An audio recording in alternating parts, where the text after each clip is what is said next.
வணக்கம்.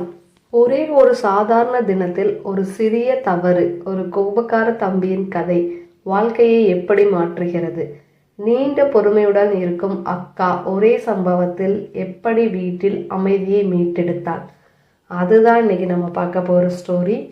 கோபக்கார தம்பியும் பாசக்கார அக்காவும். ஒரு ஊர்ல கோபக்கார தம்பி ஒருவன் இருந்தான். அவன் பெயர் ரவி. ரவி எப்போதும் சிறிய விஷயங்களுக்கு எளிதில் கோபம் கொள்வான். சிறு பழக்கம் கொண்டவன். அவனுடைய வீடு அமைதியாக இருப்பு வாய்ப்பே கிடையாது. ரவியின் அக்கா லலிதா பாசக்காரமாக இருப்பாள். எப்போதும் பொறுமை, பணிவு மற்றும் நன்றி மனம் கொண்டவள். அதனால் ரவியின் கோபம் வீட்டு சூழ்நிலைக்கும் அக்காவின் மனதையும் பாதித்து கொண்டே இருந்தது. ஒரு நாள் ரவி சமையலறையில் இருந்த போது லலிதா அவளை உதவிக்கு அழைத்தாள். அவள் சொன்னாள், ரவி, இப்போதைக்கு சூப் சேர்த்து வைக்கும் பாத்திரத்தை நீ எடுத்து விடலையே? ரவி அந்த சிறிய கேள்விக்கு கூட கோபமாக எடுத்துக்கொண்டு, நீ என் மீது அப்படி நியாயம் சொல்ல முடியாது. நீ எப்போதும் என்னை குறைகள் கூறிக்கொண்டே இருப்பாய் என்று கோபமடைந்தான். அக்கா அமைதியான குரல் மென்மையாக ஆனால் உறுதியுடன், இது ஒரு சாதாரண விஷயம் ரவி. நீ ஒரு நிமிடம் சிந்தித்தால் இப்படி கோபமடைய வேண்டியதில்லை. உன் கோபம் உனக்குத்தான் பாதிப்பை தரும் என்றாள்.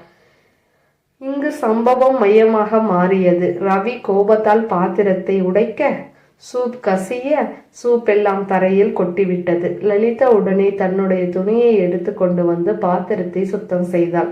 ஆனால் ரவி ஒரு கடுமையான உணர்வு ஏற்பட்டது. அவன்தான் செயலின் பொறுமையை உணர ஆரம்பித்தான்.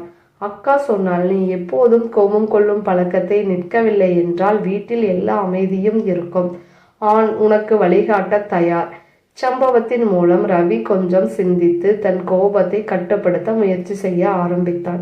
அக்காவின் பொறுமை, பாசம் மற்றும் வழிகாட்டுதல் மூலம் ரவி தனது பழக்கத்தை மாற்ற முயற்சி செய்தான்.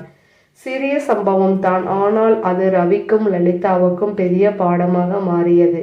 வீட்டில் அமைதி, தன்னம்பிக்கை மற்றும் ஒருவருக்கொருவர் புரிந்து கொள்ளும் உணர்வு ஏற்பட்டது.